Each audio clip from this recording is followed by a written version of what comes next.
All right. First stream of 2026. Welcome back, everyone. I know it's been 2 or 3 weeks, but it feels like it's been forever. But yeah, we're kicking off 2026 with a new game. Well, new to me game, I should say. It's not new. I think 2024. But anyway, this year I'm going to try and focus on indies. Not all indies. There will definitely be some AAA games here and there, but kicking off with Vampire the Rapist. This was suggested to me by Beth. I don't know anything about it. Hopefully it is YouTube friendly. But I guess we will all figure that out together. But yeah, I'm pretty excited. I mean, Beth knows me pretty well, so I'm sure she knows I'm Team Edward. And obviously, everyone on Team Edward, like, we've all had that one fantasy.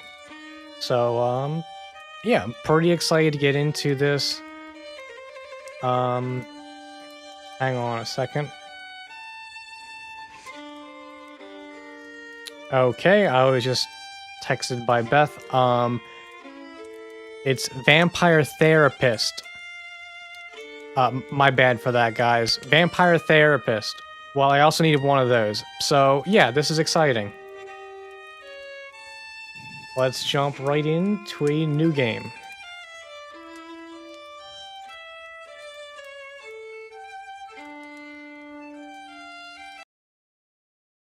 Oh man, I gotta read. Vampire Therapist explores or touches on sensitive topics such as war, abuse, addiction, sexual oppression, suicidal ideation, religion, and of course death. These may be uncomfortable or upsetting for some readers. We recommend that readers with a history of trauma related to any of those topics approach this game with caution. Naturally, a game about vampires also involve blood and sexual themes. Strong language is also present. Vampire Therapist was developed in consultation with licensed therapists, but it should not be considered a substitute for therapy. Damn it, unless you're a vampire. Well, okay, so there's your trigger warning, folks. I don't think this is going to be anywhere near Silent Hill 2, so, but, you know, if you're uncomfortable, I understand if you gotta click off the video. My name is Sam Walls, and I'm a dead man. Well, kinda dead at least.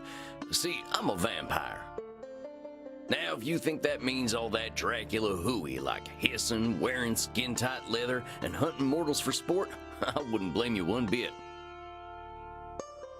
That's exactly the sort of thing I did in my younger years with my former gang. And let me tell you, a vampire who's good with a gun can be a real terror. I got lucky though. I met some kind mortals who saw beyond my fangs. They taught me my letters and showed me how my thinking was keeping me from finding any kind of peace. After they passed on, I roamed America's majestic wilderness for nigh on 90 years, figuring out myself and what it means to be a vampire. And I found revelation. What I realized was, it ain't fangs that make us monsters. It's the self-defeating ways we think. Anywho, as the world started getting smaller, my old vampire gang tracked me down. Them being my kin, I wanted to help them see the world like I did, but they still have the same monster mindset I used to have. Good thing I'm a quick draw. But I got hooked up with this newfangled internet thing and found a vampire who's helping my kin find their way. A fella named Andromachos, supposed to be 3,000 years old. He invited me to come out to Europe to learn from him. I figure someone older than time has got to have the answers. I'm going on a trip, I guess. This feels like my opportunity to do some good in the world.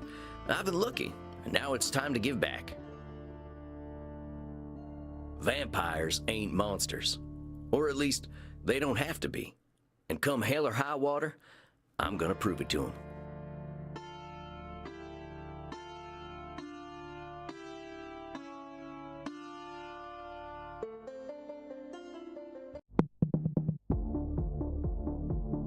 I love the soundtrack already. Well, I think this is the address. Number 27, Clean Flitter Mouse Streeb? Yeah, that's definitely correct pronunciation of that word.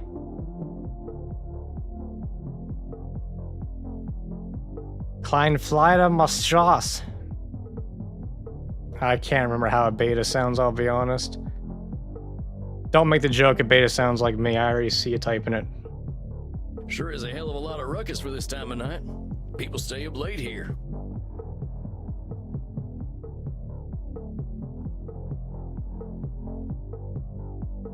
Wait a minute. These folk are vampires. Better watch myself.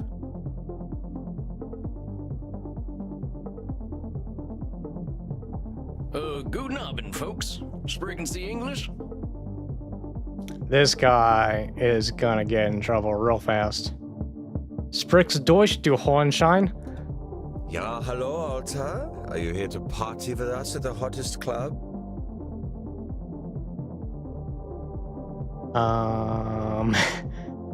Tell me you're here to party, ask about the dress code, ask about Andromacos, ask about the club.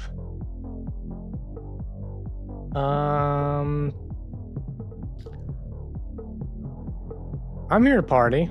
I can cut loose. What kind of party is this? It's a kind where we dance all night and get sexy.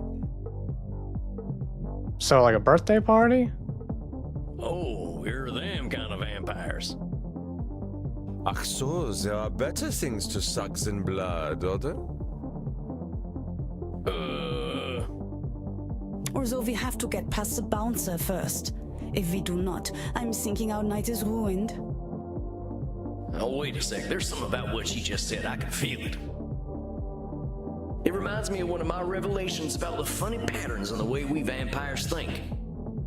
Well, let's see. One type of thinking I noticed I called hot branding. That's when we brand ourselves with names we can't get rid of. There's high noon mind. That's when we treat a situation like it's a do or die showdown. And there's saloon thinking. That's when we act either helpless or invincible, like we've just drunk a pint of moonshine. I can always check my journal if I need examples. I kept all my notes about the funny ways we vampires think in there. I think I know which one of them funny ways they're thinking in, though. Hold on, compadres. You seem like the kind who can make their own fun. I don't want to have my own fun. Immernacht is the only place to be on Friday night. I diagnose you with high noon mind. Amigos, you're putting too much weight on this thing. It's a nightclub, not a high noon showdown. The night's full of possibilities. Reinhardt, I don't know what this means, but I like the way the sexy American talks. Said no one ever. You make us think that maybe it is better we haven't gotten into the club, because we are now meeting you.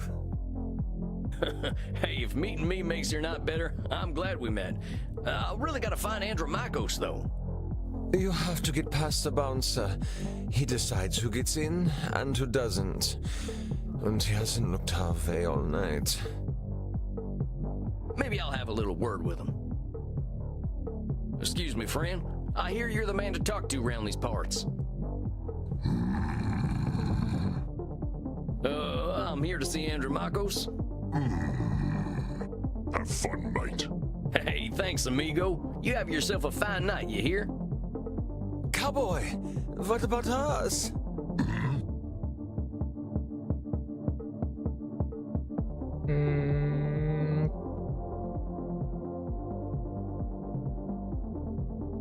Alright, I mean, they were nice. Yeah, sure, they're friends of mine. Have fun, mate. Well, come on, you two. We ain't got all night. Yeah! Dang, awful loud in here. Come on, my liver, dance with us! Oh, you kids have fun. I'll catch up with you later. Tarnation, I'd rather hear a gopher giving birth than this. I'd better talk to whoever's slinging drinks in this here saloon. They ought to know where Andromacos is. But pardon me, ma'am. Well, well, look at you. We get a lot of 80s fashion in here, but not usually the 1880s. Shots fired. What can I get you, cowboy? The special's Red Bull and vodka. You down? Hey, that's my normal drink I order. never drink Red Bull. I'm actually looking for the owner. He around tonight? Might be. What do you say your name was? Sam Walls, begging your pardon. Sam Walls, huh? I don't think I know anything about a Sam Walls. After all, I'm just a know-nothing bartender.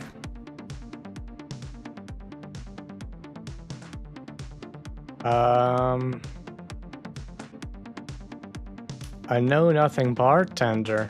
Well, that's hat branding, or hot branding. From where I'm standing, I see someone with style and confidence, not just a drink machine.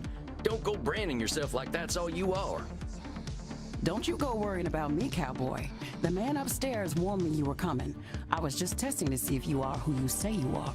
Tell you what, let me give you something from our special reserve.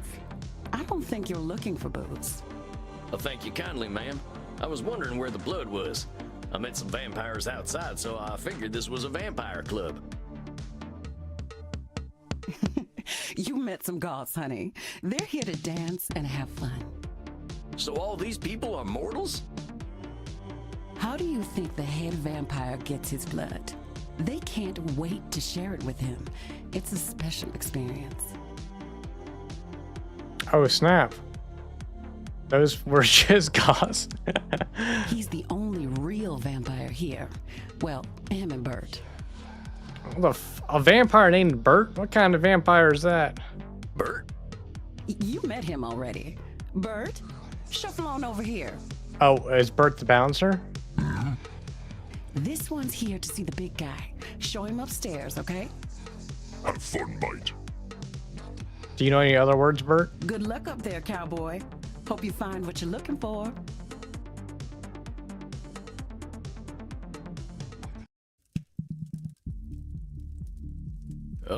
Howdy. It's Sam Walls to see you, sir. The guy who's been sending you all them V-mails. Yes, I know who you are, Samuel Walls. You have come here because you believe you can help our kin.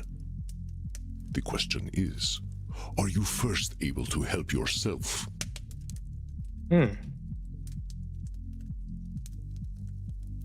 This seems like a trick question.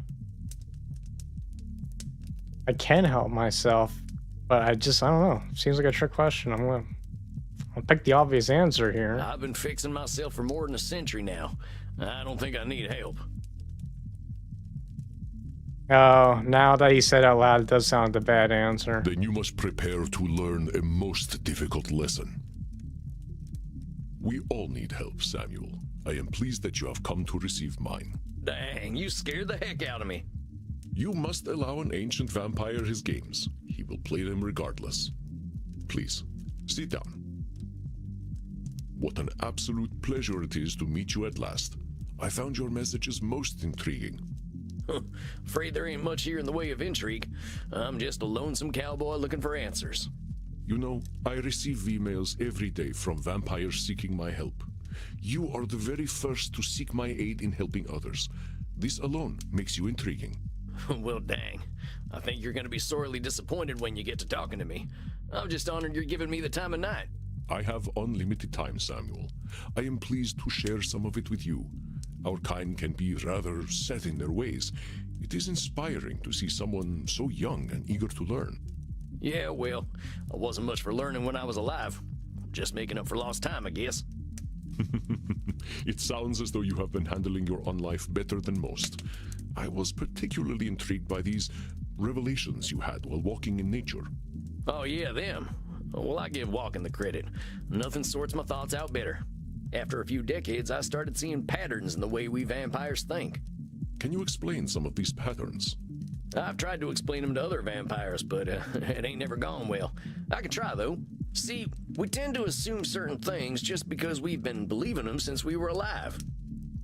Or we decide the world's against us just because we're hungry or tired or something. And when we start tackling problems that ain't real, we ain't fixing our real problems. That make any kind of sense? Fascinating, Samuel. These revelations that you had in the woods, mortal psychologists have a term for them. They are called cognitive distortions. Ah, yes, cognitive distortions. Cognitive whoozy what now? Cognitive distortions. They are exactly as you described them. I will explain in a moment. Please, tell me about these specific revelations you had. I'm going to explain High Noon Mind. Well, I noticed how we stress ourselves out by making everything a battle of do or die absolutes. High noon mind, I call it. Like that feeling you get right before a big shootout. I must confess I have no experience with this feeling. I engaged in Mortal Kombat long before the age of gunpowder. But the sentiment you describe mirrors the words of my old friend Marcus Aurelius. He used to say that the magnitude of life's challenges often turn us into our worst selves. You mean Marcus Aurelius, the Roman emperor? Of course, his name was Marcus. Marcus was a bedroom name. Oh my. You mean you and the emperor were... It was ancient Rome. Penetration was similar to a handshake. Scandalous. My apologies. I somehow forgot you were American. But let us discuss this high noon mind. I believe we can broaden your definition. Mortal psychologists call this phenomenon of binary thought polarized thinking, but I like to call it Nosferatu thinking. Okay, now I'm gonna get a little confused. Nosferatu thinking? I think High Noon Mind makes a lot more sense to my peanut brain. Nosferatu thinking? It means you are thinking in black and white. Ah, jeez. I get it. That's pretty funny. Is it? I believe it encompasses the breadth of the distortion. One is not flatly weak or strong, good or evil, smart or stupid, a success or a failure. The truth is far more complex and colorful. Not every high noon gunfight ends in oblivion, correct? But yeah, that's true. Getting shot still ain't fun, but it ain't the end neither. A perfect example, Samuel. Now, try to catch me using Nosferatu thinking. I will give you a series of statements, and one of them will contain Nosferatu thinking. I will repeat them if you miss it. Oh boy, okay. If I do not drink blood, I will surely die. I mean, isn't that literally Nosferatu thinking? Is that Nosferatu thinking? No, Samuel. In this case, I am not arguing with reality. If we do not drink blood, we die. Oh, this is a fact right. of being a vampire. Yeah. Okay, I'm not doing good at this. Let us continue. Death eventually comes for us all. That's just true. Mortals will always fear our kind.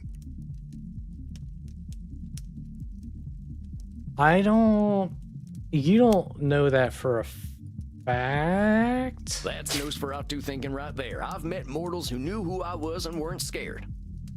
Very good, Samuel. And even if you hadn't, to say mortals will always fear us ends any hope that they might not. Ah, yes, I knew that. Always is such a terminal word, is it not? Would you like to discuss more of your revelations with me? Sure, let me explain hot branding. See, I used to be in a gang. They were my whole existence. If you asked me who I was, I would have said, I'm a murdering bastard. Once I got away, I realized how small-minded that was. I was Sam before I was a murdering bastard, but that's how I was choosing to brand myself. My old gang's still around, and they're still branding themselves like that. They can't see themselves as anything but killers. Very astute, Samuel. I favor the clinical term, however, which is labeling. You correctly discovered that labeling is a reductive act. When we call ourselves names, even if we find them accurate, we create prophecies we are doomed to fulfill. Okay, that one makes a lot of sense. For millennia, I thought of myself as a killer. It was not untrue that killing was how I made my way in the world. I was an unstoppable warrior and assassin. But with this label, I limited myself for ages. I did not only kill people, I also killed potential aspirations I might have had. See whether you can catch me doing some labeling in my next few statements. The scratching is my notebook. This is getting, I'm sorry, what was my email address a second ago? What? Hang on a second. Cowboybloodsucker@gmail.com. Okay, I just want to make sure I read that correctly. The scratchiness is that this is getting all filled out with stuff, so that I can refer to it later and hopefully not be terrible at the game. I am so old, I am ancient. That's not labeling? Call me whatever you like, but don't call me late for dinner. That's just a bad joke. How shall I describe myself? Ah, yes, I am a mass murderer. Now that's labeling. Well, that's about as clear a labeling as it gets. Yeah, we vampires tend to do a lot of killing, but reducing ourselves to killers ain't doing us any favors. Excellent, Samuel. You are correct. Labels can be cages that we lock ourselves in. I was a mere murderer for most of my existence because that is how I labeled myself. Yeah, I did the same thing. Sam Walls, the murderer, reprobate, and good for nothing.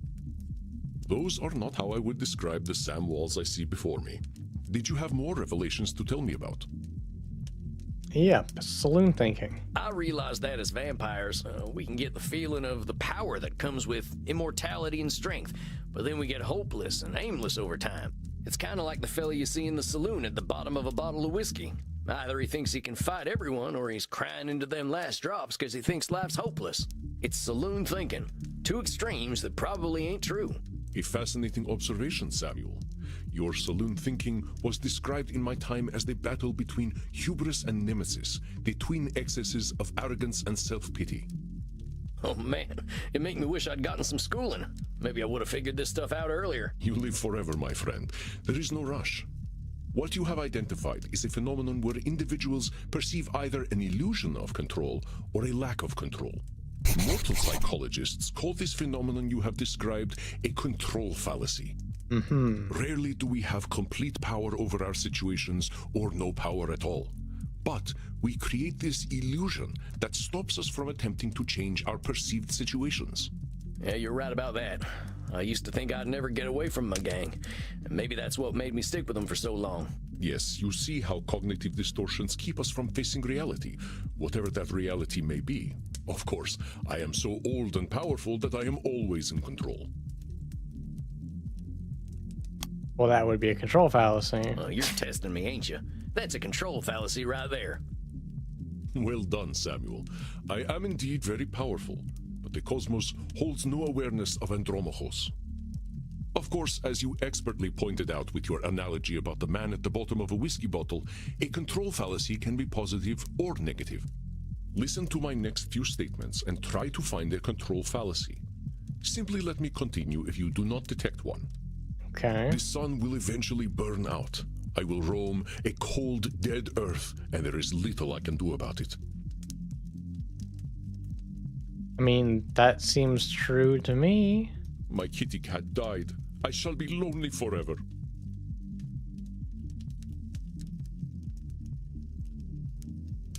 I mean, you don't have to be lonely forever. Is that control fallacy? I'm sorry about your sweet kitty, but you can always pick up a new one. Or there's lots of them just waiting for a loving home, so you don't need to be lonely. It was just an example, Samuel. Well spotted. But I do speak from experience. I felt this way once when a pharaoh I was dating had our cat mummified. I went into a murderous depression that nearly decimated the continent. But I had the power to help myself all along by adopting a new friend in need of a home. Oh dang, don't let me get on your bad side. I doubt you shall see it, Samuel. Did you have more revelations to tell me about? I think that's all of them. Or at least the ones that were the most obvious to me. That you recognize the concept of cognitive distortions at all is most impressive, Samuel. What took me nearly 3 millennia to understand took you merely 2 centuries. Oh, come on, you're just flattering me. I'm just a dope stumbling his way through one life. Are you now? Tell me, Samuel, what kind of cognitive distortion are you exhibiting when you call yourself a dope? Yeah, I'm doing some labeling. I gotta watch myself, huh? As long as we retain any humanity, we will have cognitive distortions. What we are aiming for is not to become perfect beings, but to understand and accept ourselves. As long as we can recognize cognitive distortions, we can address our real challenges. One cannot drink blood from a straw man, after all. Huh. I ain't never heard that one before, but I like it. If it helps solidify the concept in your mind, then I am well satisfied. I know you came to learn from me, so I will do my best to honor your good intentions. Let us ensure that you understand the concepts of labeling, control fallacies, and Nosferatu thinking. I will give you a series of statements, and each one will contain a cognitive distortion for you to identify. Oh boy. I will begin. If I invite over my vampire friends, I know I'm going to have to deal with guano all over the place when they turn into bats at the end of the night. Uh-huh. Uh-huh.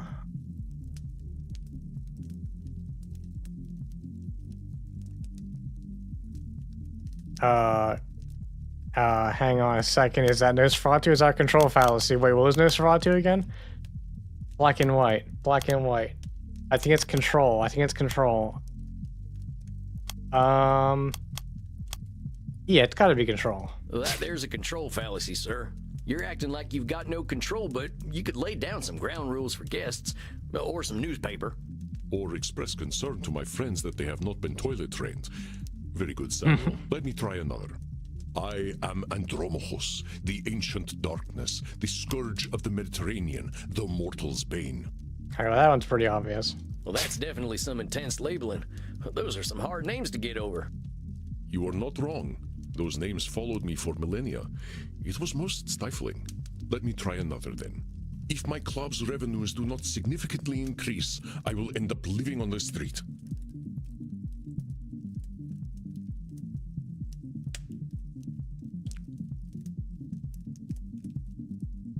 That's definitely Nosferatu. That there's got to be Nosferatu thinking. There's a huge space between making a ton of profit and living on the street. Indeed, you are correct. I run my club at a considerable loss, but 3,000 years of banking interest means that money is not really an object to me anyway. Gee, it must be nice. Samuel, now I am not only intrigued by you, but also impressed. I would very much like to teach you my ways, but I must demand something of you first. Blood sacrifice? Anything. I'm here to learn. You must receive therapy yourself.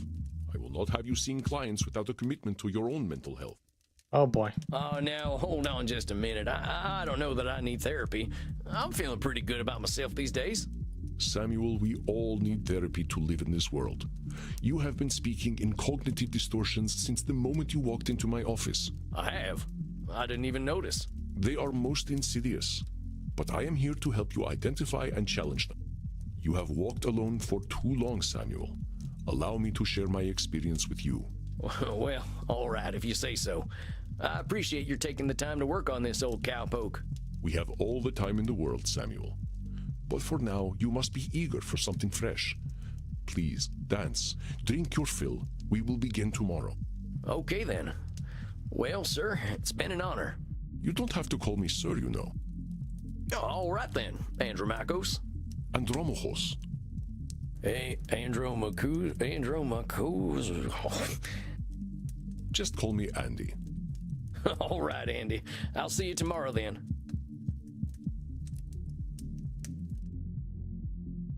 Alright, tutorial may be done. Dang, look at all them mortals, sweating, blood pumping. I am thirsty. There ain't no power on this earth that'll get me on a dance floor. Maybe I'll see if the bartender's got anything for me.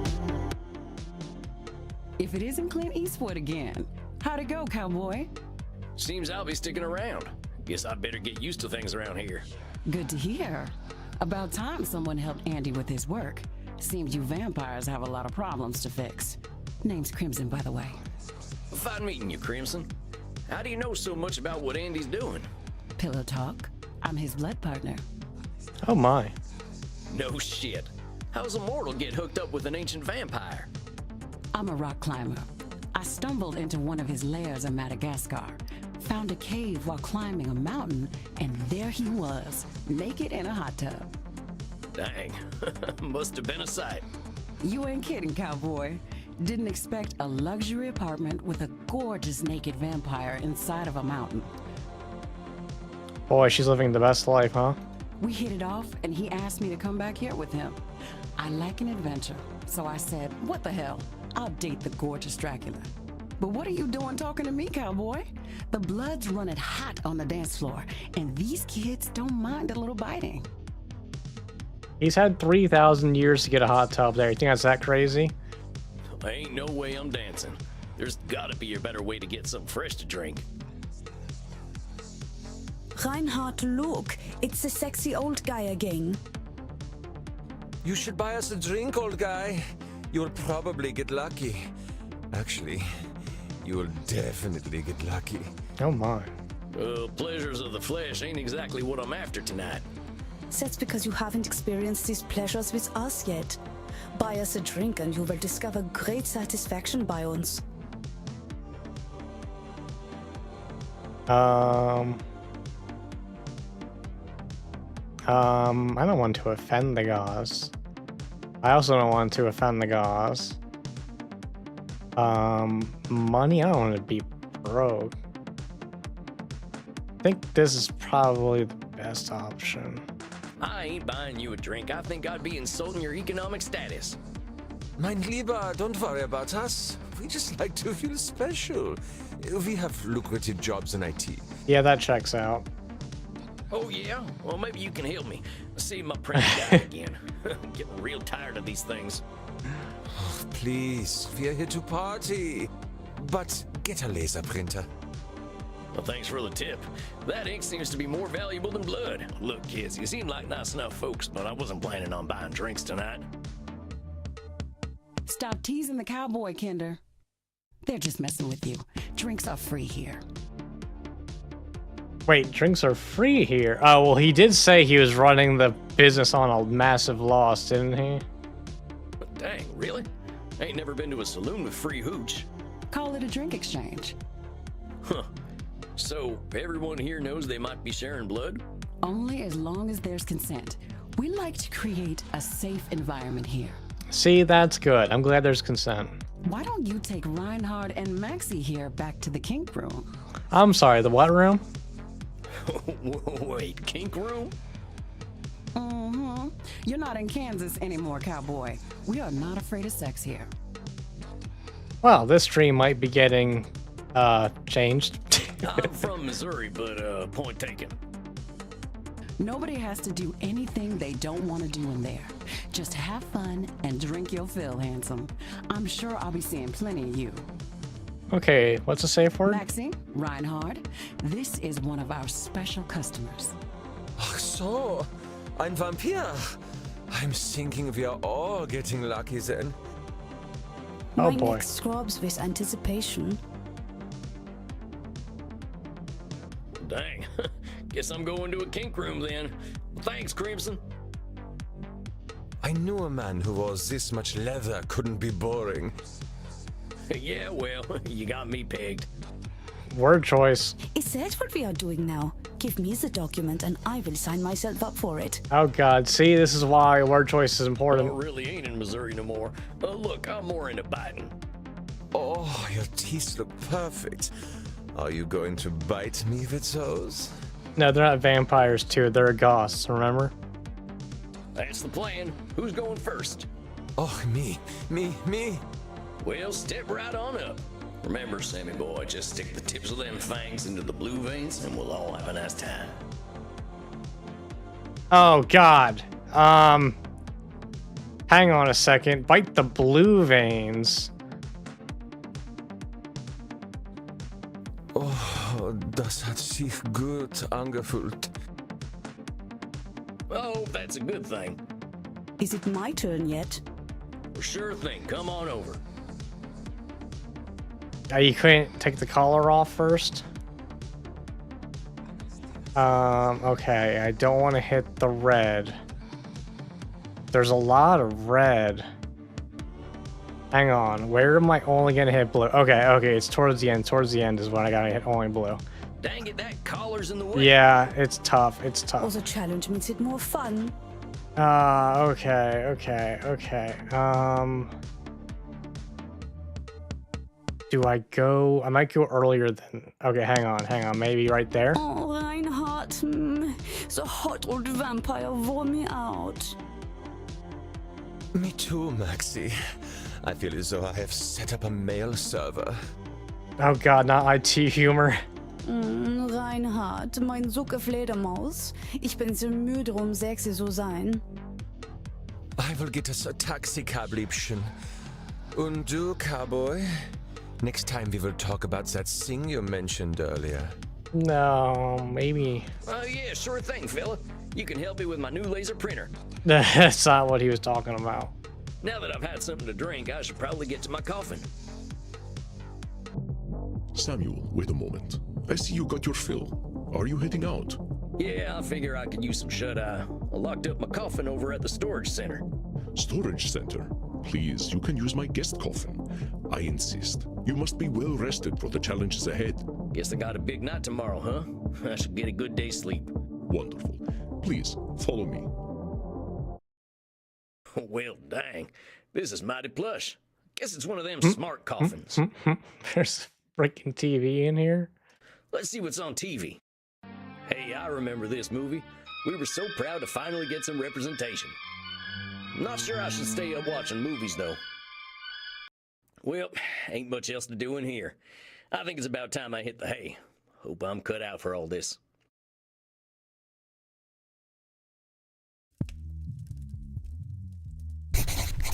Samuel, good evening. I hope you slept well. Like the dead, as they say. I was hoping to save you some breakfast, but I've already sent them on their way. Oh, that's all right. I'm still pretty full from last night. Them goth types were practically throwing themselves at me. I am not surprised. Perhaps I should be concerned that some of my guests will follow you home. Well, gosh, if I still had mortal circulation, I'd be blushing. Why are you so embarrassed, Samuel? Ah, hell. Guess we should just save it for therapy, huh? We gonna get started now? If you like. Why not? I'm eager to get going. Let loose, Doc. Oh boy. I hope it's not multiple choice. Very well. Let's start with the first question any therapist asks then. What brought you to me? Why is becoming a therapist so important to you? Well, gosh, I remember what it was like. Being all angry, hungry, and scared all the time. It ain't no way to live. There's a different way to live? When I see vampires acting the way I used to, I just need to show them there's more to unlife. And why is that up to you? You, of all people, know how lost our kind can be. Preying on the weak, dating mortal high schoolers. I've got to make them see their potential. That's what I'm here for. I know it. That is a lot of responsibility to place on yourself. You got a funny look in your eye. Am I doing one of them distortion things? You are most perceptive. Yes, perhaps you can tell me what it is. When you say you are here to make vampires see the world differently, in what way are you distorting reality?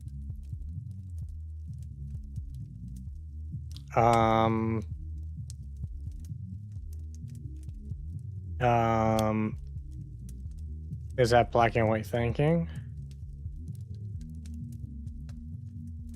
Or am I labeling myself? I think I'm labeling myself in a sense. Well, that's labeling sure as shit. No. Perhaps shit is not as sure as you thought. Ooh, shots fired. Dang, I thought... It's all right, Samuel. Sometimes the answers are harder to come by when we assess ourselves. I will ask you once more. When you say you are here to make vampires see the world differently, in what way are you distorting reality?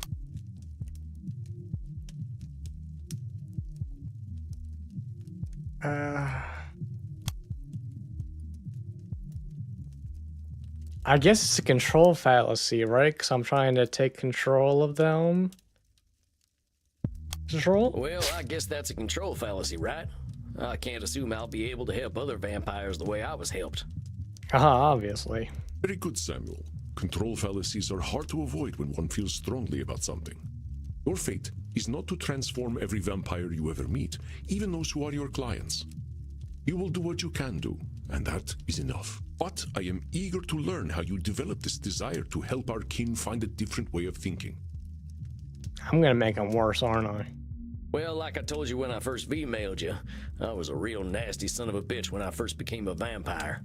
When I look back and see what a no-account piece of shit I was, I ain't nothing but embarrassed. It all seems pretty stupid to me now.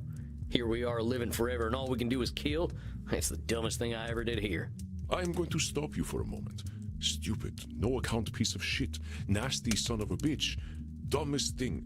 Do you hear the way you are talking about yourself? With respect, sir, I earned all them names. I killed women and children. Half the ghost towns out west are my doing. I didn't think of nobody but myself. I mean, so did Anakin, and he turned out mostly fine. Pretend you are my therapist. If I sat here and called myself a no-account piece of shit, what would you tell me? Oh, okay, that's definitely labeling. I'm not gonna mess it up this time. I'd say you were doing some labeling. And I guess I'd tell you to look at yourself a little more kindly. Extend the same compassion to yourself then, Samuel. How are you to move on from being a nasty son of a bitch if you are labeling yourself? If you wish to be a guide to other vampires, you must start with compassion for them and for yourself. So, now that you've gotten all that horrible name-calling out of the way, please tell me, how did you find your sense of purpose? Well, I was on the run, you see. The Wild West was ending, and the Pinkertons were starting to get the better of my gang. Goddamn wizard sent Pinkertons at his gang. I went into hiding and found a strange group of folks out in the country. They knew I was an outlaw right away, but they didn't judge me for it. They didn't even care that I was a vampire. They welcomed me like a friend, even shared their blood with me. They taught me how to appreciate the beauty of the night, and I started seeing things I'd never noticed before. They taught me my letters, philosophy, and how to question things instead of being scared of them. I think about them every day of my own life. They somehow freed themselves of all the judgments of the time and were better off for it. These must have been the 19th century American transcendentalists, yes? Yes, sir. I'm glad I died when I did, because their like just don't exist no more. Once my community died out, I started walking. That was something else they taught me how to do. There ain't nothing like having a walk and a think. I walked in nature for about 90 years and just took in all the grace and beauty of my country. I guess I was kind of selfish, though. I should have been helping other vampires the way the Transcendentalists helped me. Why? Why waste 90 years walking when I should have been helping others? Seems pretty obvious to me.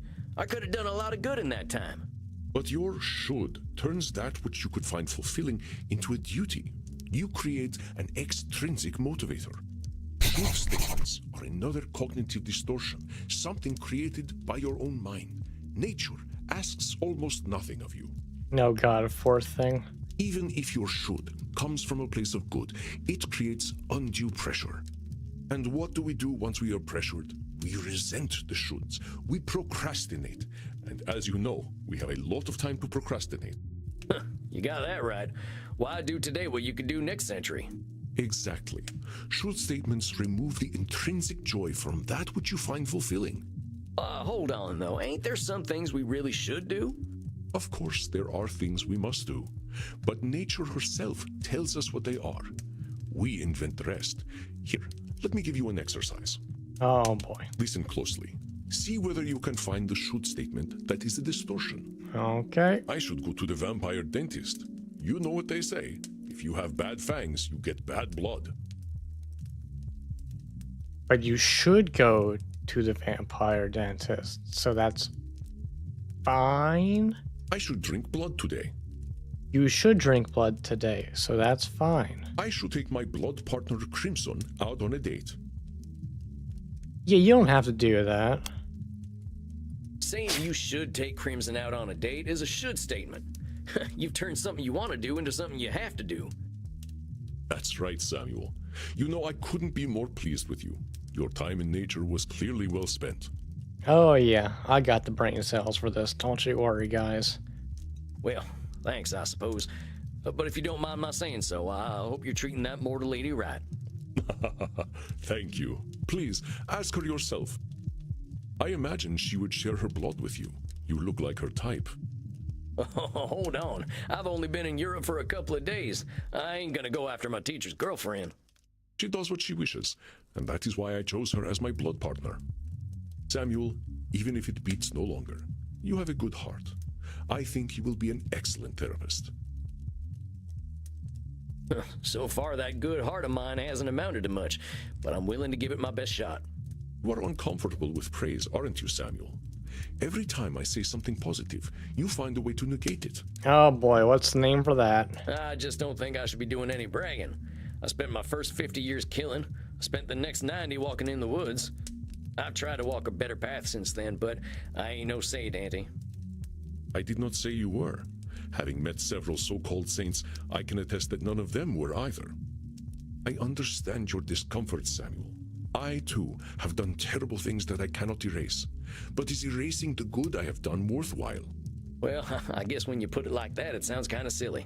It's It's another cognitive distortion, one that mortal psychologists call disqualifying the positive. I understand that the actions of your past are difficult to bear, but what we are here to do is accept reality, with both its positive and negative aspects. I am not saying that you should disqualify your negative actions, but merely note when you disqualify the positive ones. Let us try an exercise. See whether you can challenge me when I disqualify my positive deeds. Okay. I am Andromachos, one of the most powerful vampires alive. Okay. Before I became the vampire I am now, I did exceptionally terrible things. I Okay. have defiled the innocent. I have killed countless people. Okay. The good I now do pales in comparison to the evil I have done. That's disqualifying. That's the one. You're literally disqualifying the positive by comparing it to the evil stuff you done. Well done, Samuel. I believe the recognition of this distortion will serve you well when you start to see clients tomorrow. Tomorrow? Whoa, tomorrow? I only just started learning these here cognitive distortion things. I will, of course, be with you. You needn't worry. I can sense your instincts and will help you. All right, internship. But tomorrow, I just don't feel ready yet. My friend, we are never truly ready.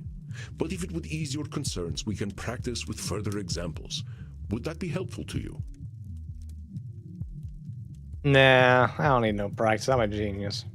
I think I'm good. All right, Samuel. You must be hungry now. I suggest you get the liter inside you. We have a big night tomorrow. How much is a liter? Just get enough to drink, Samuel. We will not be able to work if you are hungry or tired. Now, please excuse me. I do have a date with Crimson tonight. I suspect I shall not return until nearly morning. Oh, yeah, of course. I hope you have a nice night out, Mr. Andy. You as well, Samuel. Rest in peace.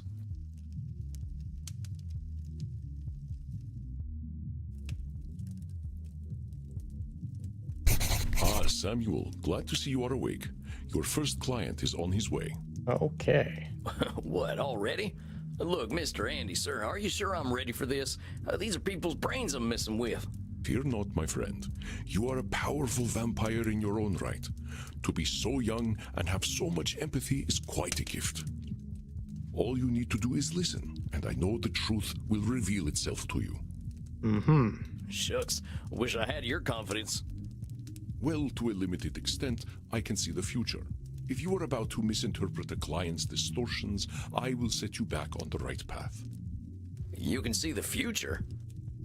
It's not that impressive, really. You start to see the patterns after 1,000 years or so.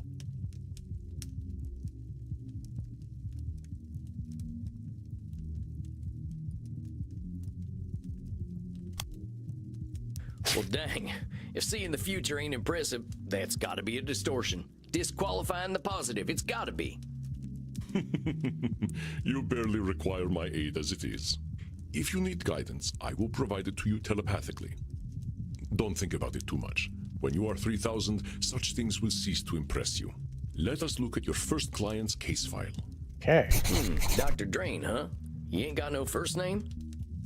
Dr. Drain, 430, male, English. Dr. Drain is a class of 1,614 Oh, that's the year, you idiot. Dr. Drain is a class of 1614 graduate of the Royal College of Physicians. He has been studying the nature of blood for the last several centuries. He became a vampire after a post-mortem blood transfusion experiment. Now runs a global pharmaceutical research company. He is now concerned that he has developed an addiction to a drug of his own formulation. Suggestion: detected strong irritability on the phone. Investigate Drain's drinking and sleeping habits. Okay. Many vampires go by one name. Families and titles seem to become more abstract after a certain age. Huh. So is it funny that he kept the title? Indeed. You catch on quickly, despite your habit of disqualifying the positive. I will let you work now. I shall be meditating in my coffin, but I will sense when you need my help. But Samuel, I know you can handle this. Be yourself, and all will be well. Okay. Satan bless it all, I hate flying! Good start. Hey there. God's blood, what on earth are you? My name's Sam. I'm the new therapist. Make yourself comfortable, Dr. Drain. And American as well. Good God, it's not enough for you lot to take over the world of the living. Even the halls of the dead aren't safe from you. Oh well, I suppose your lot are all into this touchy-feely stuff, aren't you? What's that supposed to mean? And ignorance, even American ignorance, is bliss, I suppose. Oh, sweet ignorance, how I do wish I knew thee. Damn it, how am I gonna work with this fella? I gotta ask Annie. Are you all right, Samuel? You gave me this fella as my first client? Why not? He is clearly hiding very little about his state of mind. How am I supposed to help him when he already sees me as the bad guy? Use your instincts, Samuel. Think about how you have felt in your darkest hours. What does this poor vampire want? He wants to complain? I think he just wants to complain. Perceptive, Samuel. He can hardly stop himself, can he? So, what, I just let him complain? Of course. Just give him a starting point to let it all out. It will make him feel better. Well, if you say so. Don't worry, Samuel. You are doing wonderfully. I will release your time now. Well, are you just going to sit there? I was just gonna ask how your trip here was. My trip? My trip was bloody wonderful. Until my familiar got a flat tire and I had to fly 30 kilometers here as a bat. I hate being a bat and I hate flying. Do you know an owl tried to eat me? Me, a creature that has lived for centuries, treated like common prey. I'm surprised he was even interested. You should see what an ugly little beastie I am when I transform. All I could do was screech and squeak until he went away. Well, I suppose I'm alive, in a manner of speaking anyway. You all right there, pal? Yes, I'm fine. Well, I'm not, of course. I wouldn't be here otherwise. But for the sake of conversational integrity, fine. I take it you've read my case file and know why I'm here? His horse died. You're here for an addiction problem. Yes. Embarrassing, isn't it? What's to be embarrassed about? I remember when Ulysses S. Grant was president. Didn't seem to bother him. Oh, well, of course. How wonderful it is that I share the mental failings of people who only live a single lifetime. Hey, come on now. There's a part of us that's still mortal. Can't help that, just like we can't help being dead. So I'm discovering. Look, I just need some tips and I'll be on my way. Just give me all the tricks. Whatever one does to make addictions go away. Tips? Let me think. So just a milder addiction. Yes. Have you tried, instead of hard drugs, soft drugs? Suggest something tasty. Yeah, have you considered just eating lots of food? Just hug. Yeah, I don't know what that's doing. There are no easy solutions. That makes the most sense to me. Partner, there ain't no tips that'll magically cure you, but I'm here to listen. You know, I never in my life thought anyone would ever call me partner. Like partner, but not with a T. And I know how you English love your tea. Thank goodness we can still process tea. We cannot live on blood alone. I appreciate the concern, though. I must admit, I rather saw myself above this whole addiction thing. I tell you what, let's not worry about being above or below anything. You're here now, so let's see what we can do. What exactly are you addicted to? It's a form of plasma, a catalytic compound of my own design, a necessary component of my own scientific goals. You're losing me. Well, let me try to make it simple. I have been able to replicate and even alter the molecular patterns that vampiric erythrocyte surface receptors receive. Yes. Our unique physiology gives us an increased ligand affinity, which is how we are able to process blood the way that we do. Yes, I follow completely. I can extend this receptivity and thus achieve my true goal: synthetic blood, freedom from the hunger that plagues us, and hope for all humanity. Well, dang, that sounds pretty impressive, Doc. Well, it doesn't work without a vampiric catalyst, and that is the plasma I am addicted to. Pathetic, isn't it? I have spent 400 years trying to steal the secret of blood, only to be engulfed by it, like Prometheus walking into a fireplace. Pathetic? Doc, where the heck would you get a word like that? You've come up with a synthetic blood. Man, I can barely get my spurs on some mornings. Maybe you had a setback or two, but give yourself a little credit, compadre. Credit? For wasting 400 years? Practically speaking, I'm in the same place as I was back when King James was in power. Only now I have a drug problem. Perhaps I must face facts. My professor was right. Nothing we ever do will make a damned bit of difference.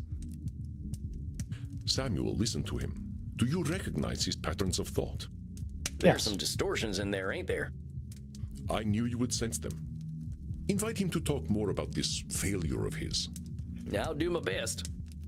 Now hold on just a minute there, cowpoke. I've heard you talk a lot about failure.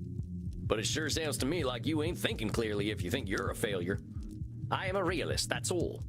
Look at me. 400 years of study and still dabbling with leukocytes. So he's disqualifying the positive. I don't know many people who would call working with leukocytes dabbling. I mean, I gotta admit, I have no earthly clue what you're talking about. So unless you made up all them science terms, I think you might be doing more than playing with a chemistry set. Perhaps, but if we consider all there is to know about blood, I know precious little.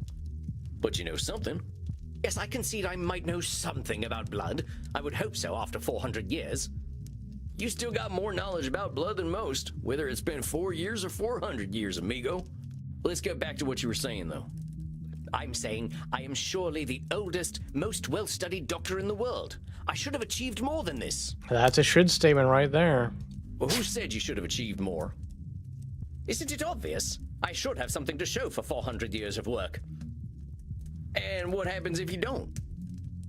Absolutely nothing at all. Well, that's my point. That is not as encouraging as you think it is. Ain't meant to be encouraging, just showing you a little reality. Well, it's all my fault, really. I cannot seem to motivate my scientists to reach the necessary level of dedication. It's always shocking to me how little urgency mortals have around death. Control fallacy? So it's all your fault that you haven't come up with the perfect synthetic blood. It can't be anyone else's fault. Only I have the skill, the knowledge, and the experience. Pardon me for saying so, Doc, but it sounds like what you're doing is pretty dang complicated. It sounds to me like you're some kind of god if you expect control over life itself. Please, I'm a scientist, not a spiritualist. It is not control I seek, but understanding. And are you ever gonna have perfect understanding? No, of course not. I'm not a wizard. So how about not putting saving the world on one person, Doc? That is a simplification, but I take your point. As I was saying, now that I'm addicted to my own drug, I have joined the ranks of mortal celebrities in my utter irrelevance.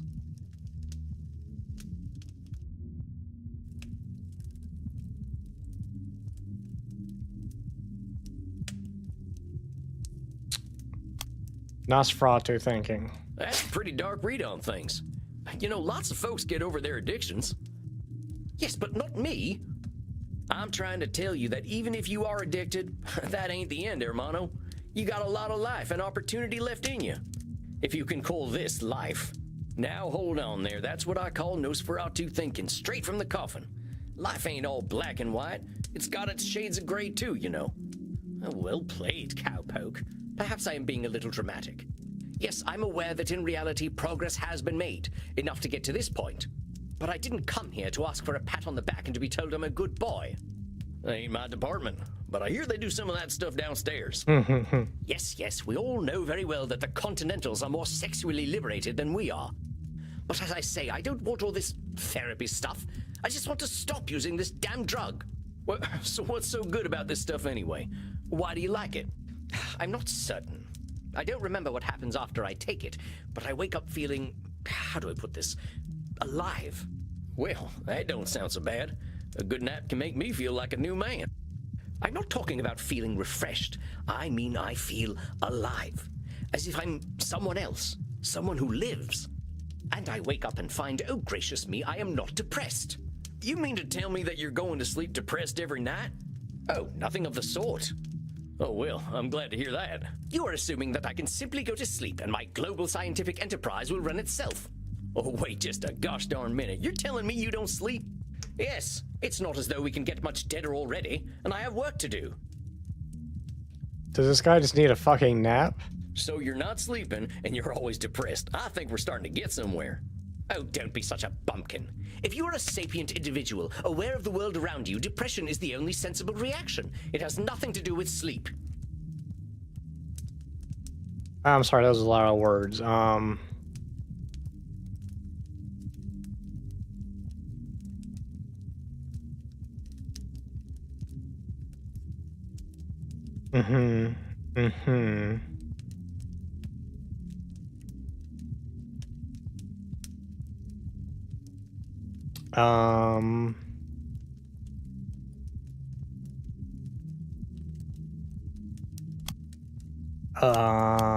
Hang on.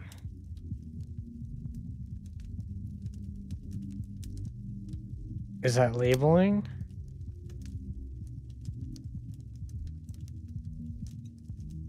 Depression is the only sensible reaction. It has something to do with sleep.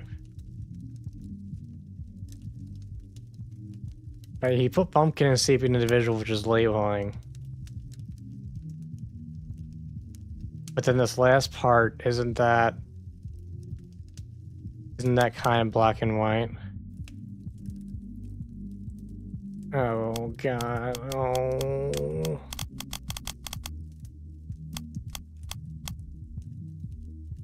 Or is this a control thing?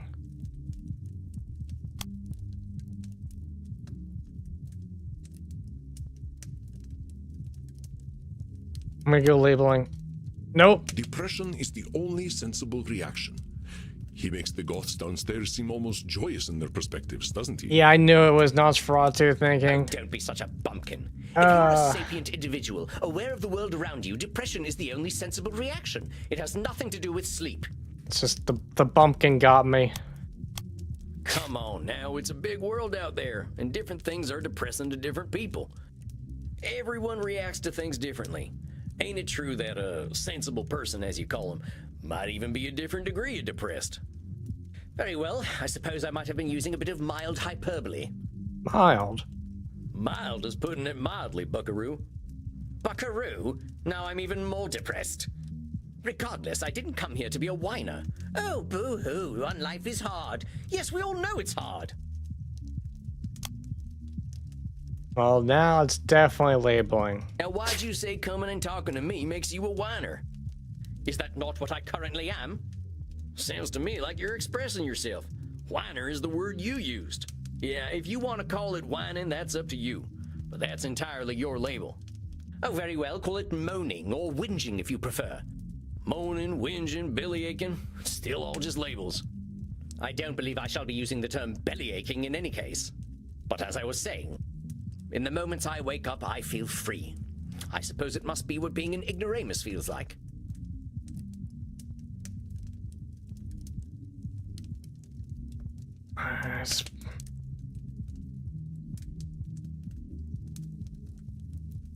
Suppose it must be what being an ignoramus feels like.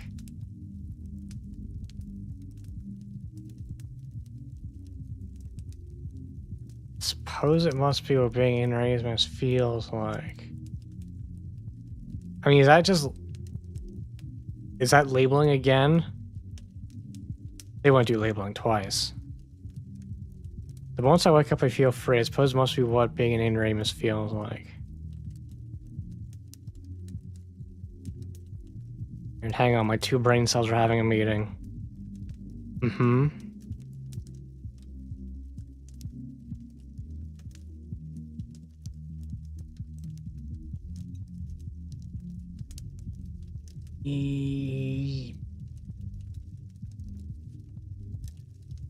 I still... My one brain cell is saying labeling because it sees a word and it goes, that's a label. But my other brain cell is like, what's happening around that word? Huh.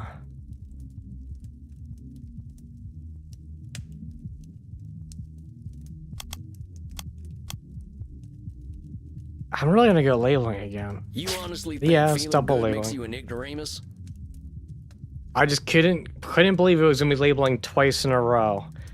Oh, that's gonna really mess me up if they keep doing things in a row, because I'm never gonna believe myself. The phrase ignorance is bliss is most apt, don't you think? But by calling yourself an ignoramus, you're making bliss something to be avoided.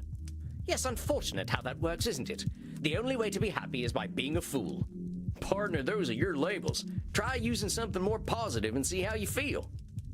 What, shall I say that by being ignorant, I am a noble genius? Still just labels. Oh, very well. I suppose I might be discounting my experience. I don't know how to say this, amigo. You really don't like letting yourself be happy. Honestly, I'm failing to see the problem with taking this stuff. Seems like it's making you get the rest you need and it makes you feel good. What's the problem? First of all, I do not need to rest. And partaking of this plasma does have downsides. What kind of downsides? I do not know what happens when I partake of the substance. However, when I wake up, I feel refreshed. But I also smell of blood and sex. Oh boy. Once I even woke up wearing a football jersey. It was most distasteful. I guess you must be having some kind of good time. That is not my idea of a good time. I'm Dr. Drain. I am intelligent and worldly, not some ill-bred monster. Labeling I again. don't go gallivanting into godforsaken places to engage in depraved coitus and the consumption of dirty blood. It sounds to me like you're real good at denying yourself things.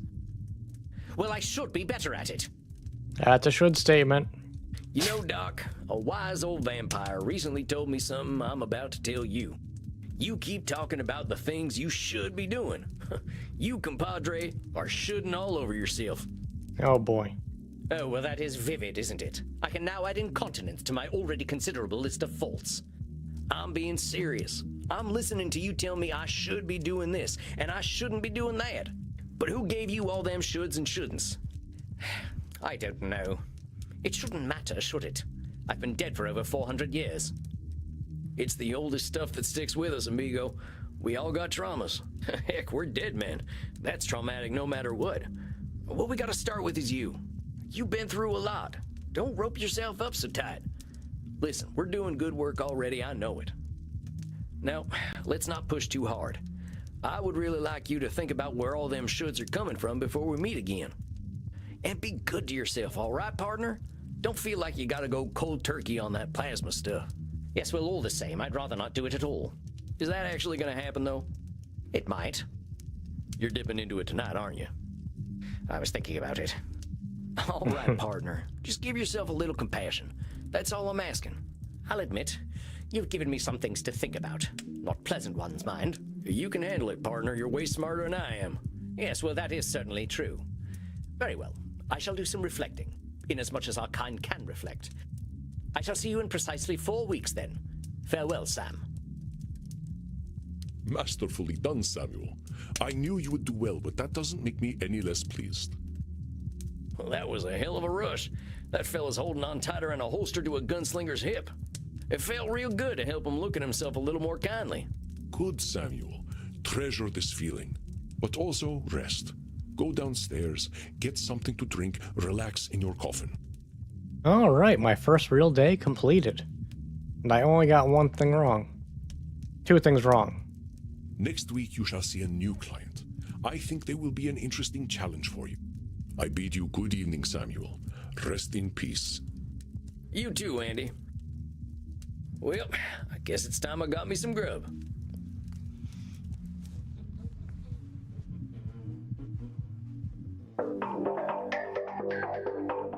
Well, that's it, I guess.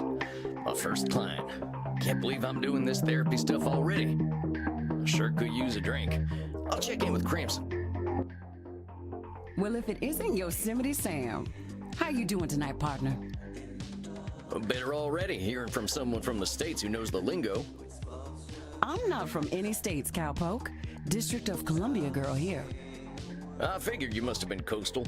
You sound a little more, polished than I do. You should hear my German. Oh, maybe some other time. My brain's full tonight. I had my first therapy session with a real client. Oh, yeah? How do you think it went? I think it went pretty good. I reckon it was a bullseye on my end. You should have seen me. Labeling, blam, disqualifying the positive, kapow. I'm glad to hear it. Someone has got to sort these vamps out. They know how to hold on to their problems. You ain't kidding. Living or dead, once people hit 70, they get pretty dang set in their ways. You know Andy still uses a typewriter? I can't get that gorgeous man to see the light. Keep it up, cowboy. You're a breath of fresh air for these ancient ones. Anyone ever tell you you're wise beyond your years, Crimson? You must have had some life. Afraid I'm exactly as wise as my years. How old do you think I am, cowboy? I think don't fall for the trap every time this comes up. Or I go super young. Don't fall for the trap or super young. You know what, let's go super young. You couldn't be much older than 25. Aren't you a sweetheart? Yeah, I nailed it.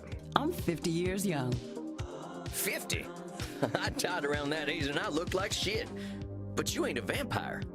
Like I told you, I'm Andy's blood partner. He shares his blood with me too, just not enough to turn me into one of you. I've been 30 for a good while now. But you ain't joining our team?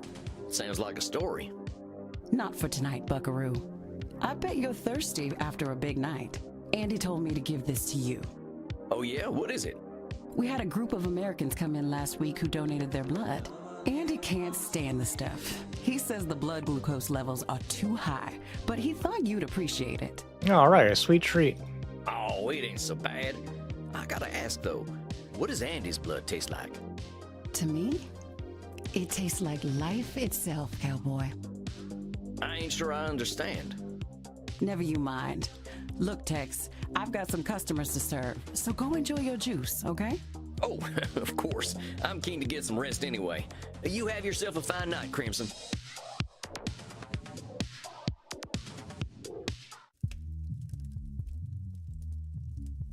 There he is, my incredible protege. Come on now, I have no idea what I'm doing. Evidence stands against that reasoning, my friend. Do we need to talk about disqualifying the positive again? All right, I get it. I guess I've been muddling through okay. You've been doing wonderfully. I hope you are ready for a bit of a challenge tonight. Hang on, bit of a challenge. Can we do a bit of a not challenge? Your next client has been known to be somewhat difficult. Can we get a new client? Get that guy to somebody like Dr. Phil? Here, look at her intake form. Isabella Deste. Dang, she's got some funny taste in hats. Isabella Deste, 550, female, Renaissance. Isabella Deste was a key figure in the Italian Renaissance, funding the works of Leonardo da Vinci, Andrea Mantegna, and Michelangelo. She received a humanist education and knows much about history, art, music, and philosophy. She comes from a highly aristocratic background, but has endured considerable family issues through the generations. She states that she is undergoing an existential immortality crisis, suggesting that her life and unlife have both been meaningless. Suggestion: be exceedingly polite. Exceedingly polite. Okay. I think you should get along quite well then. Walked right into that one. Isabella is not your average vampire. She was once the powerful matriarch of one of the most influential families in Europe. She fraternized with popes and kings, and she also wielded great power over the art world. Some say that she was the model for the Mona Lisa. One of them highfalutin types, huh? I don't think she's gonna like me much. She is as human as any of us, Samuel. I already know you will find a way to relate with her. If you say so. Remember, you can always seek my advice if you feel lost. You are not alone. But I hear the beating of elegant wings. Breathe, Samuel. Oh, and do be polite. Goodness. So you are the new therapist Andromachos told me of. I was not expecting someone so rugged. Sam Walls at your service, ma'am. You are a therapist. Well, that's what I'm here for, ma'am. Enough with this, ma'am. I am not running a whorehouse. You may call me Senora. All right, Senora. Senora? Must you assault my ears with your Neolithic grunting? I'm doing the best I can. Then speak properly. Repeat after me. Signora. Say it. Signora. Signora! Signora! Signora? Porca miseria, this is not going to be easy, is it? Therapy ain't never easy, Senora. So, therapy is always easy then. I said it ain't never easy, Senora. Is therapy easy or is it not? Not, I guess. Oh, how are we to examine my inner demons if your own speech is so diabolical? You know what? Let's start over. Greetings and salutations, Senora. I am most honored to receive you in my humble office. Very well. I suppose it will do. I'm just here to help, Senora. It says here on your intake forms that you've been having a tough time lately. A tough time? Indeed, yes, it has been a tough time. The realization that not only am I a corpse, but that I have been a useless corpse for nearly 400 years is a tough time. I feel a should statement coming on. So what's it off this feeling that you're a corpse? I saw a film at the cinema. Ah, that's the worst. I hate when cinemas have films in them. Fucking gross. Just give me more Taylor Swift concerts, please. Hey, I love the cinema.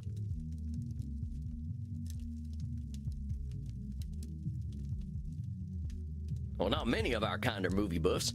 What are some of your favorite films? I would hesitate to say favorite, but there are some films that are more acceptable than others. For instance, Beneath the Velvet Dusk or In Search of Sadness are engaging explorations of the mortal condition. Yeah, I'm more of a Grown Ups 2 kind of person. Oh, I ain't heard of them. You ever seen The Three Stooges?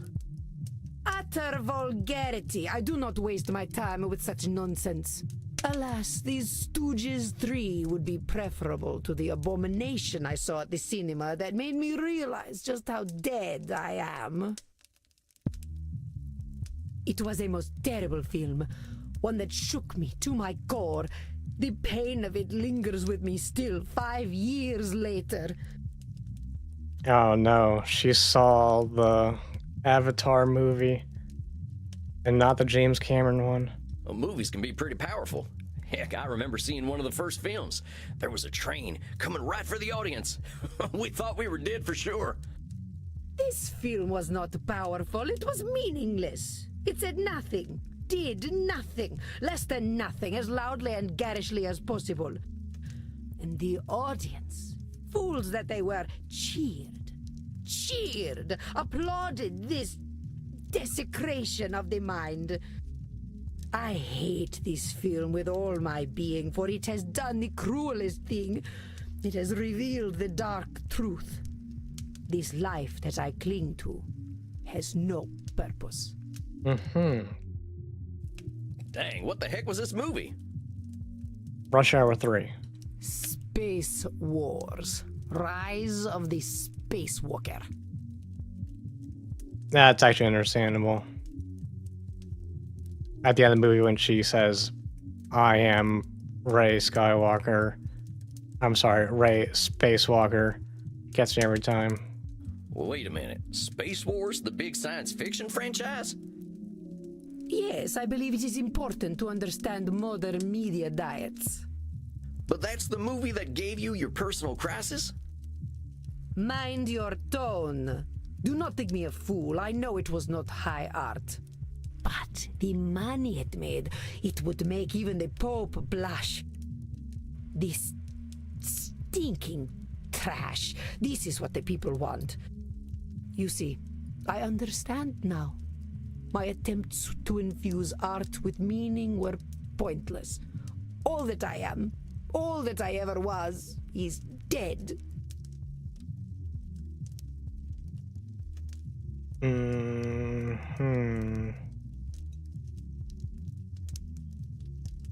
I think that's black and white thinking. Let me mull this over.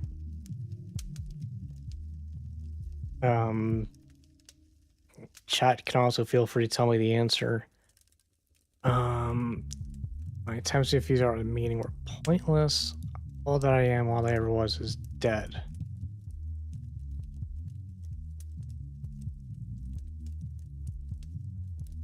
Or is it a control fallacy?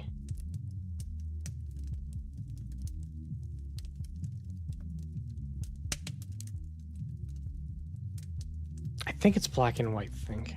Oh no.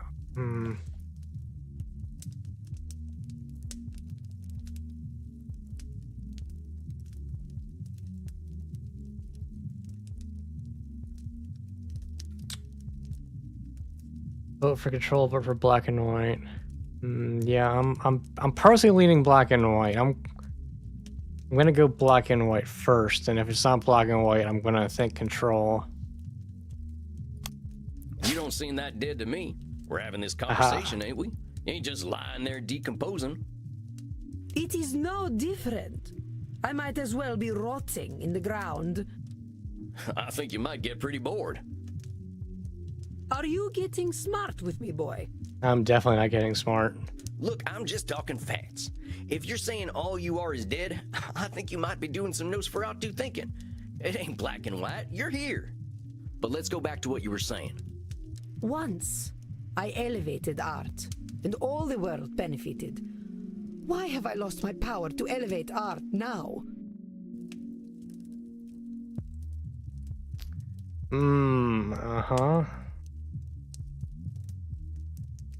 Once I elevated art, all the world benefited. Why have I lost my power to elevate art now?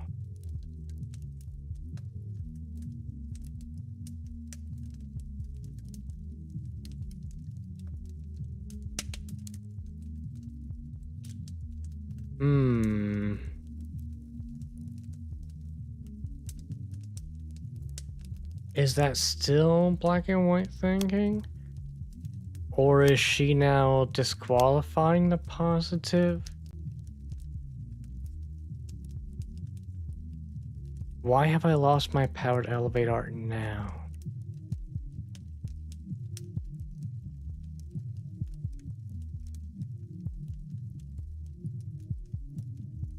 Once I did it and everyone benefited, why have I lost the power now? I mean, the fact it starts with a positive makes me want to go and disqualifying the positive.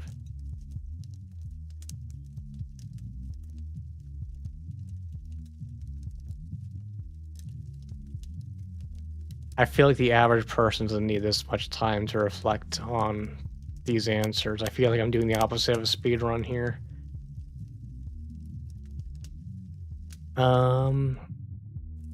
Once I elevated art and all the world benefited, why have I lost my power to elevate art now? But who's saying you have lost the power now?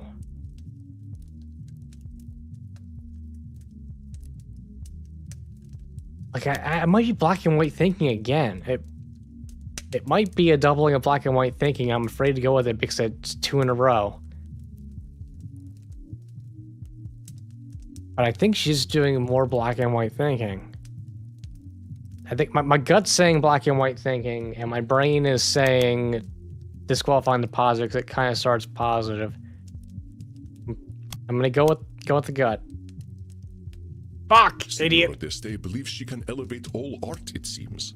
A lot of responsibility for one woman, isn't it? Oh, wait, it's a control fallacy. Once, I elevated art. Oh, fuck and me. all the world benefited. Why have I lost my power to elevate art now? It's a control fallacy. All the world benefited? There's a lot of people, and they got a lot of different preferences. You can't get them all, can you? Oh boy, I'm not gonna do well when this game gets harder because this is supposed to be probably the easy stuff. But I could, once upon a time. You can't reach everybody, Senora.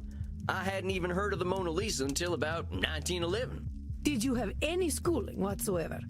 No, I didn't. But I don't think anyone in my time knew about the Mona Lisa either. Oh, how wonderful. You add to my despair. I'm saying you can't reach everyone, even in your own time. That is true. I doubt the rabble had much of an opinion about the so-called great masters. We only know what we know. But you were saying. It was all for nothing. What good was guiding Da Vinci when they sell the Mona Lisa on beer coasters?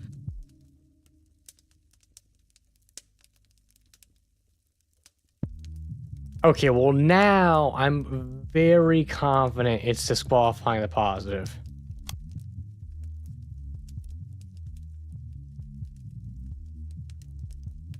Yeah, 100%. Come on now. Just because the Mona Lisa's been on a coaster doesn't mean that's all it's ever been for. I think you might be downplaying just what an impact you've had on the world. The world needs no help from me to reduce my life's efforts to cheap commodities. So just because something gets printed on a t-shirt, that cancels out everything that's good about it? Yes, that is exactly what it does. And I thought I was good at disqualifying the positive. It should not be so. Art should have meaning, purpose. Beauty should expose truth. Okay, I love should statements because they are by far the easiest thing for me to understand. You're saying art should have meaning and purpose, but does all art need those things? What is the purpose of creation otherwise? How about if I just like doodling? Ain't that a good enough reason to draw? It is a pointless reason. Or maybe I want to do something pointless. All I'm saying is that I don't have the same shoulds you do. Perhaps you should. But I don't. I'm gonna do what I'm gonna do. Which is speak like a peasant. Heck, that's what I am, Senora. Ain't nothing gonna change that reality. Let's get back to what you were saying. But it seems I am just a dead woman. A walking corpse who is not worth listening to. I should walk into the sun. Now we're labeling. Now why have you gotta go and call yourself names? They are not names, they are my reality. I am a dead woman, and I am a corpse, am I not? Is that all you are? This is how I am defined by the world. Seems to me you're the one using them names. Hell, I think I'd be a little afraid of calling you a corpse. As you should be. Allow me to continue.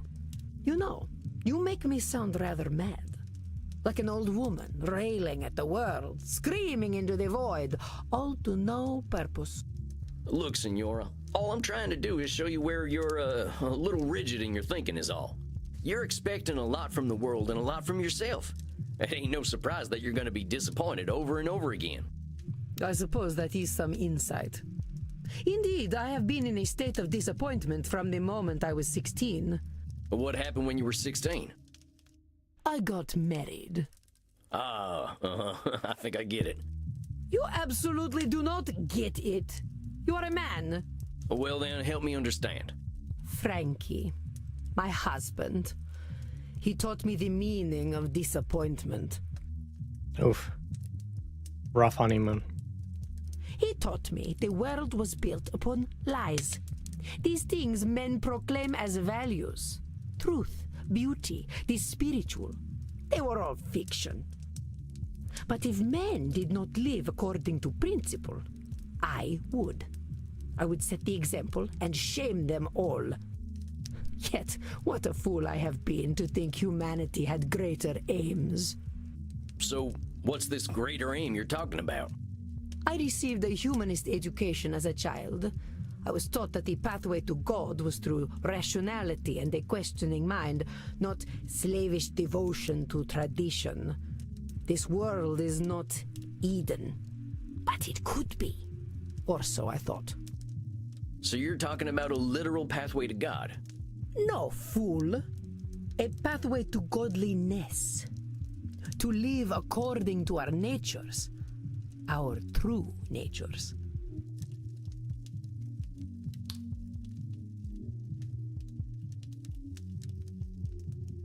You mean being nudist?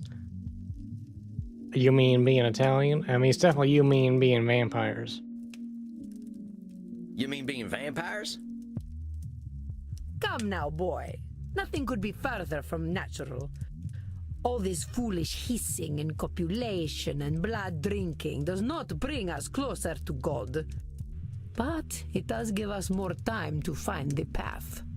Well, talk to me about this pathway to God. How do you reckon we find this path? I reckon nothing. I've always known that we can find our way back to God by fulfilling our human potential to be the greatest souls possible.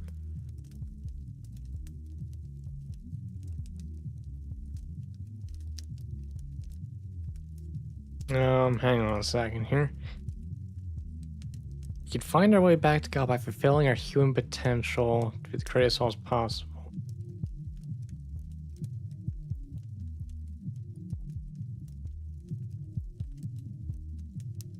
Well, you can't possibly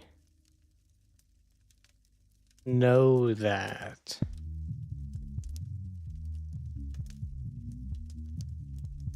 And being the greatest souls possible is like an impossible goal, so to speak.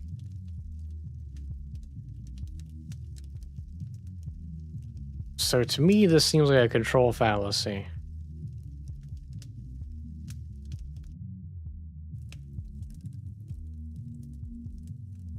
I think control fallacy is my hardest one to commit to, but I think this is a control fallacy.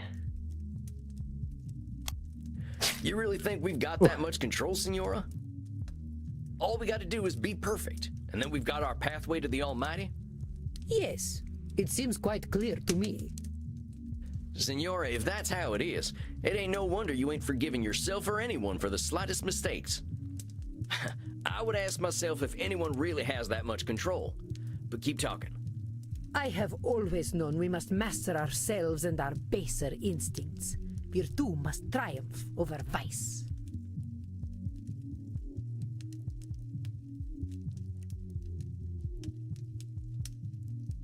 I mean, isn't that control fallacy again?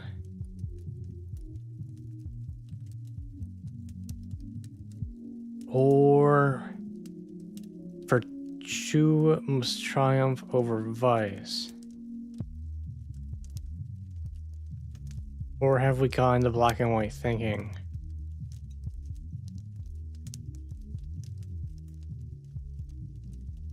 No, I think it's still a control fallacy. I just hate doing the same answer twice in a row. I really do. You've been around a while, Senora. In all that time, when have we mastered ourselves and our baser instincts? Not a single day. Men especially have no bottom to their depravity. All right, fair enough. So us fellas have disappointed you every day for a few hundred years, right? Ain't that proof that nothing you do is gonna change that? An evil thought, Mr. Sam Walls, but true, I concede. We're in agreement then. It's a little bit of a control fallacy to think that's gonna change because of you. Let's keep going. I have always known that the earthly lives we lead are disgusting, and only war and death can come of them. Okay, well that is like textbook black and white thinking right there. Hold up just a sec there, cowpoke. You really think all we can do is sow death and destruction? I do not poke cows.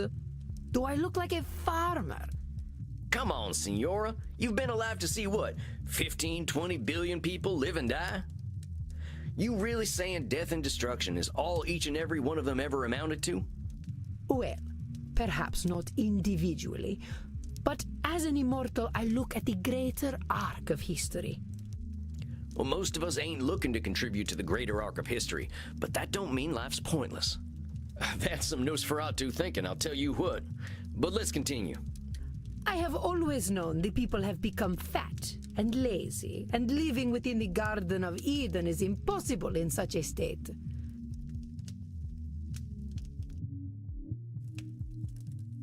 I mean, that, again, seems like control fallacy. Like, I think this lady's just control fallacy, control fallacy, control fallacy, you know, a little bit of black and white thinking. No! Our esteemed client is very good at coming up with names for others, isn't she? Perhaps you can call her out on this. There was name calling in that?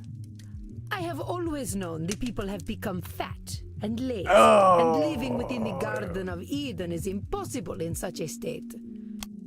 Oh, man. I was so confident, too.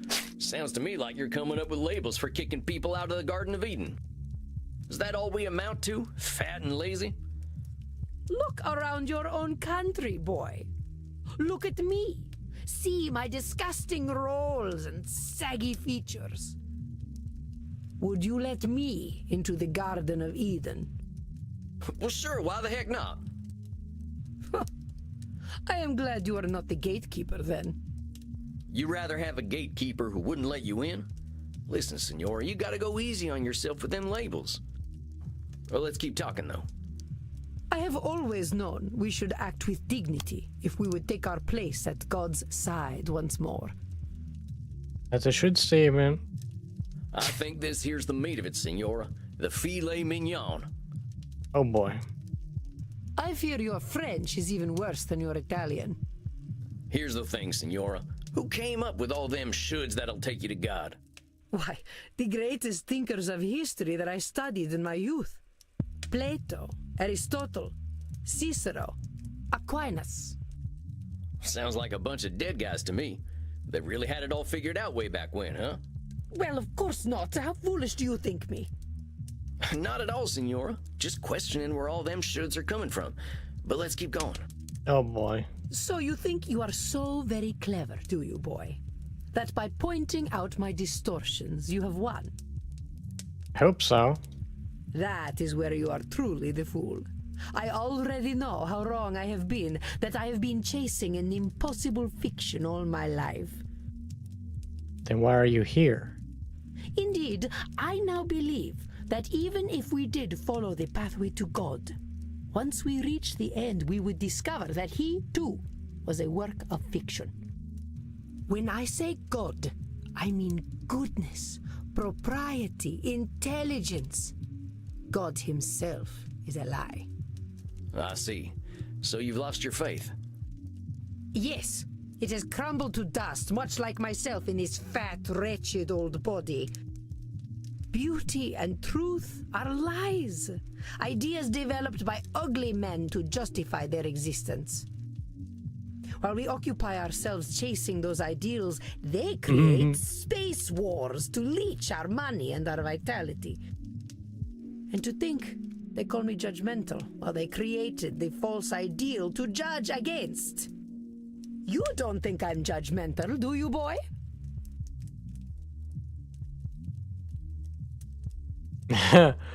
Yes, absolutely. You're doing nothing but judging. I've never seen anyone judge more than you.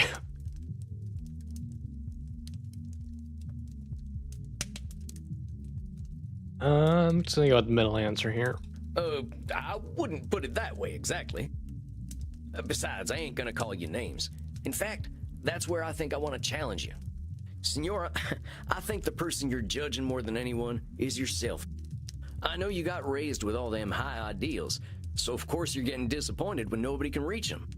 That's some heavy pressure, not just on them, but on yourself. I'd ask yourself what all that pressure's doing for you. Is it bringing you any satisfaction? We can't always control what things are gonna be. This is not acceptable.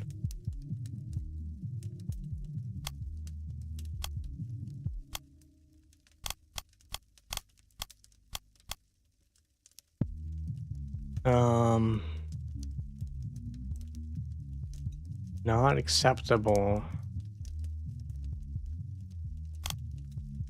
Black and white thinking. Hold on, I know this one. What the heck she mean it's unacceptable to not be in control all the time? Fuck me. Say that again, Senora? It's a control fallacy. I hate control fallacies. I hate this one so much. I got some bad news for you, Senora. None of us really has the power to change the world on our own. Not even a clever lady like yourself. I suggest we start working on ways of helping you find a way to accept the world for what it is.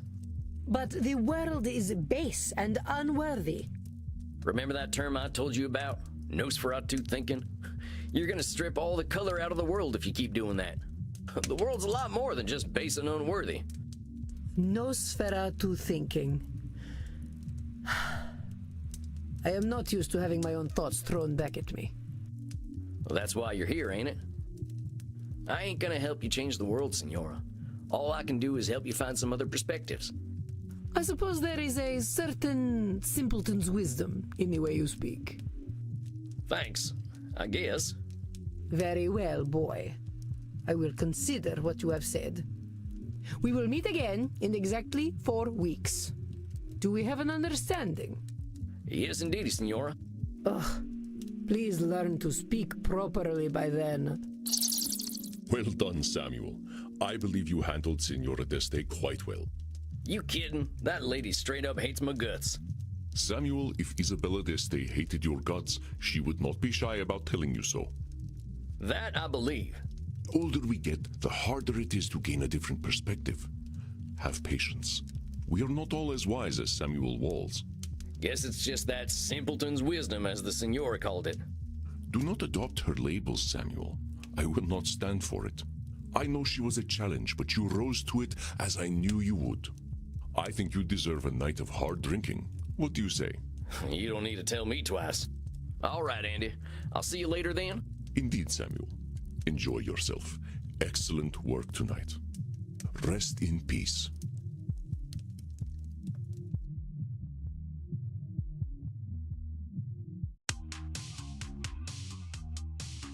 Dang, I think that's enough abuse for one night. I could use a drink and a quiet night. Hey, cowboy. Why the long face? I used to say the same thing to my princess. Your daughter. My horse, actually. She never really understood the joke, but I still like telling it to her.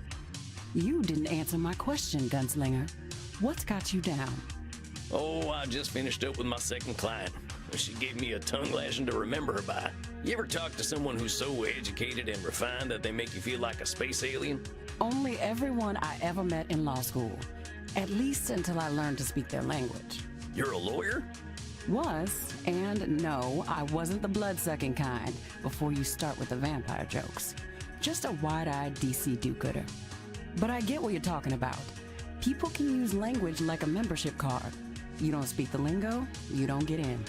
Well, that's just what I mean. I just ain't sure I've got the lingo for a 500-year-old high society Renaissance woman.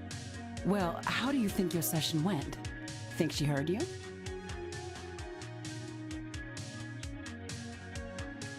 I think she heard me. Well, she did say that I'd given her some stuff to think about. And to tell the truth, she seemed kind of embarrassed about that. So what? If she heard you, I'd take the W, cowboy. Take the W? What, the wagon? The win, Gramps. Maybe she isn't gonna relate to you, but that doesn't mean she can't hear you. You're probably right. I guess I'll take the W. And while you're at it, I'll take some B too. That's blood, see? What are you in the mood for? Men? Women? Something a little more off the beaten path? I think I'll have some takeaway tonight. What have you got? Here, try this. Should put some color in those cheeks. You really ain't squeamish, huh, Crimson? Nah, healthy blood never hurt anyone. I've been hanging around vampires for 20 years, and they aren't so scary. Not even Bert? What, that old pointy-eared teddy bear? He's a total sweetheart, unless someone gets aggressive or touchy with the customers. What does he do then? They get a stern warning. And if they don't listen? Why, then he eats them. Maybe he is a teddy bear. I met Teddy Roosevelt back in the night, and I'm pretty sure he would have done the same thing. Speaking of which, I got to thirst something fierce. I think I'll head back to my coffin for a little rest. But you have a good night, Crimson. You too, Sam. Don't let the Draculas bite. Time to crack open a warm one. That's the good stuff. Now, maybe I can find a quote from one of my favorite books that'll help give me a little inspiration. Or I could watch the Three Stooges hit each other a whole bunch. Or I could just go to sleep. What's it gonna be, Sammy boy?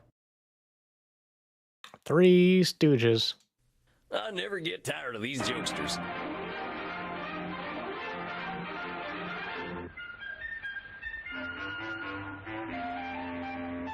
Oh boy.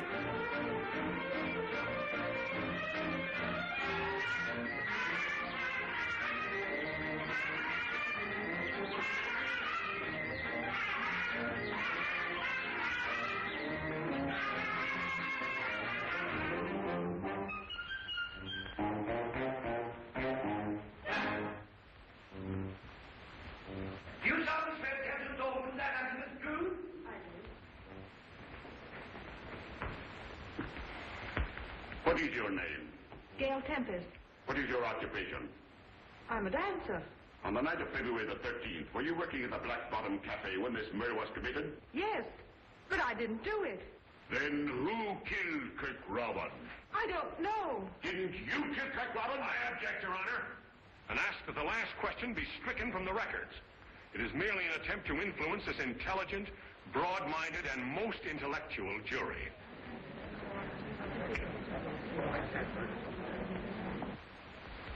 Objection sustained. Thank you, Your Honor. That is all.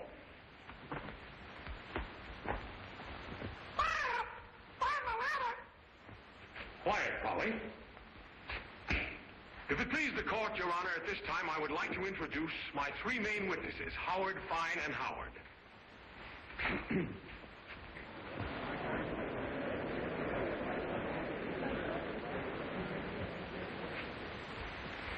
They were here a minute ago. Will you pardon me, Your Honor? I'll be right back.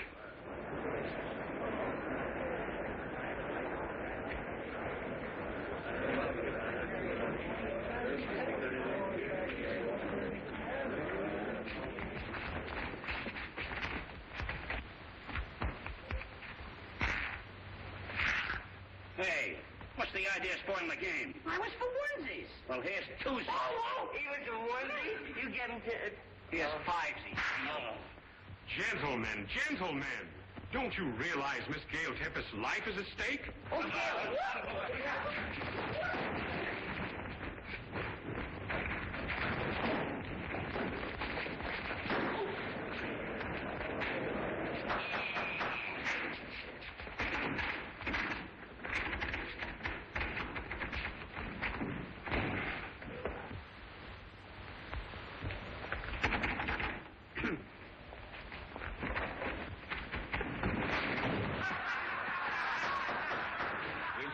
Gentlemen, please try to be a little more quiet in the court. Certainly, Judgy. The gate is locked. Will you please step forward? No, no, no. Prepare yourself for the witness box.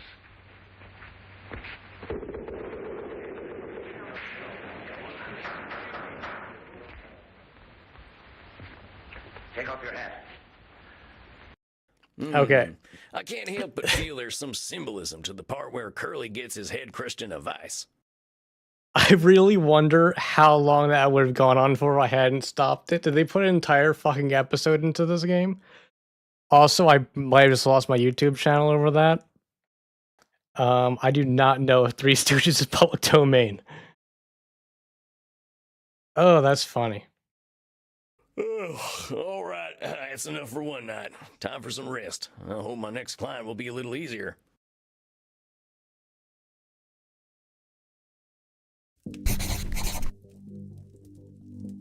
Samuel, good evening. I am glad to see you looking so fresh and well slept. Alright, can I save at any point? I can. Also, it turns out I have never saved before. So, the good thing my game didn't crash like an hour in.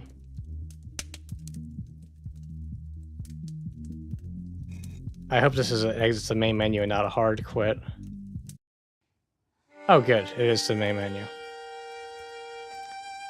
Okay. Well, that's where I'm going to end tonight's stream. 2 clients down, or at least started. I don't know how. I don't know if I don't know if I'm actually going to see them again or keep getting new people, but yeah, this has been the first part of Vampire Therapist. Obviously, a lot of tutorials set up there, and I'm sure that the 5 things at the bottom are going to turn into 10 things at some point, and it's going to get really, really hard. But I hope people are enjoying this.